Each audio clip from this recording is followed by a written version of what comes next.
This year's Met Gala theme, Fashion is Art, gave celebrities plenty to play with. Some turned it into a masterpiece, while others didn't quite land the vision. The Kardashian-Jenners, as always, made it a full family moment. Kris Jenner chose Dolce & Gabbana, leaning into wearable art with rich embroidery and ceremonial drama, though it read more papal vestment than fashion statement. Then Kim Kardashian stepped in, and you could tell she came to deliver. That glossy copper bodice was very sculptural, very on theme. But once your eyes moved down, the sheer panels and skirt felt a bit like an afterthought.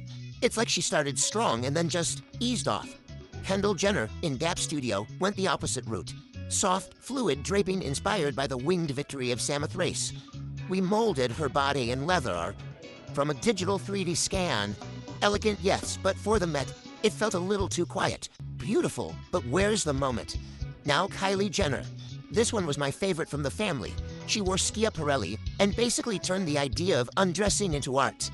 The gown looked like it was slipping away to reveal a sculpted corset underneath. It was clever, it was dramatic, and it actually told a story. That's what we want to see here. Hailey Bieber also understood the theme. In Saint Laurent, she looked like a literal painting. Gold sculpted bodice on top, flowing blue drape below. The contrast was stunning, very gallery-worthy. And then SZA, this was pure fantasy. Her gown, designed by Emily Bode using vintage fabric sourced on eBay, looked like a living floral painting. It was blooming, dramatic, and honestly, kind of magical. Bad Bunny, on the other hand, went conceptual in a completely different way.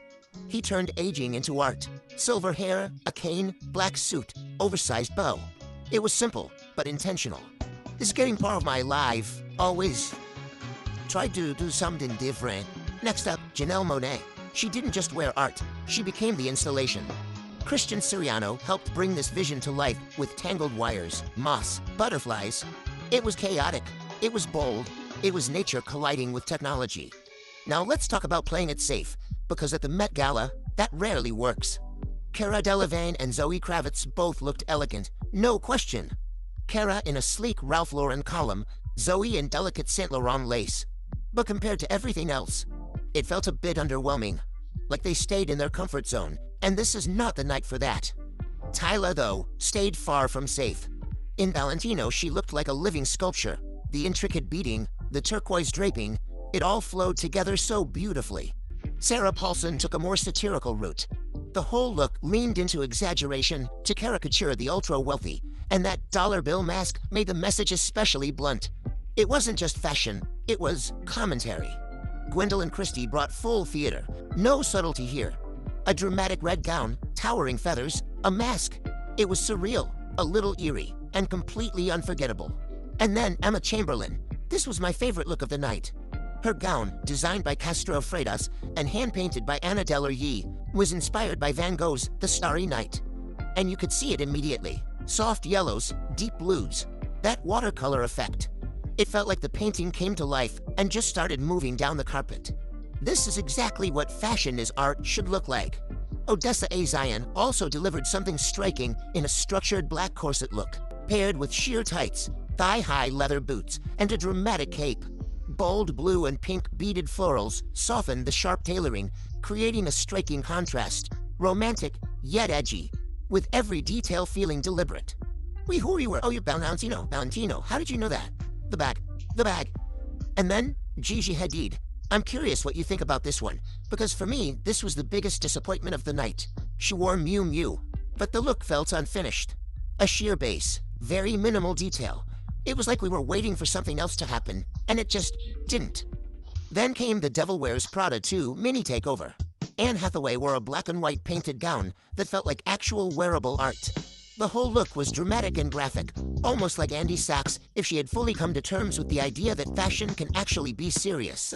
Emily Blunt went darker and sharper, with a black look built around a massive pearl body necklace.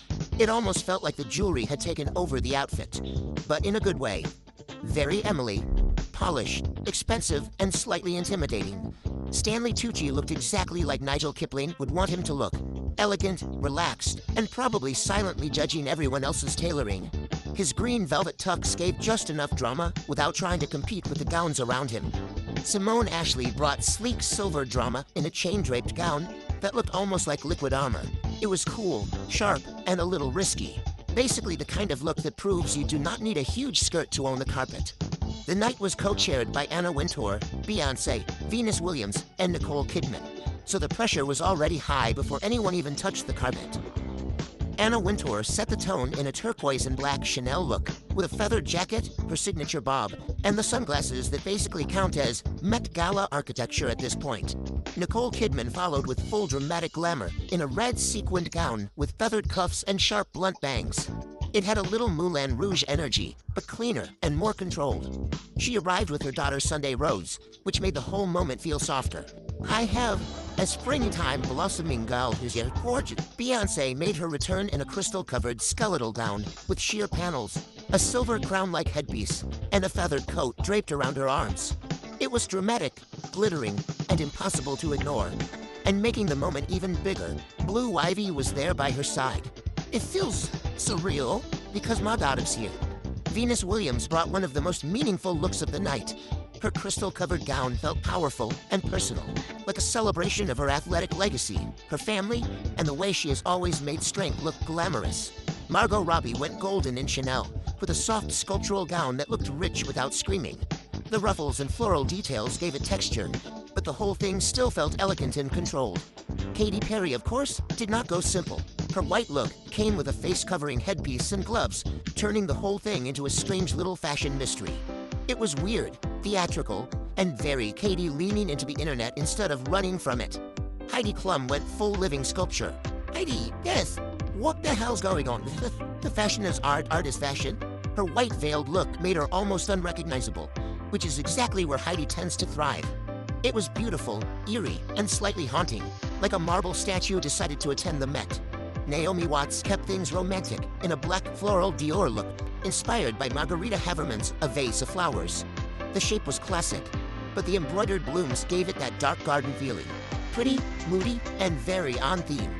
Lauren Sanchez Bezos leaned into classic painting drama in a fitted navy gown with pearl-like straps.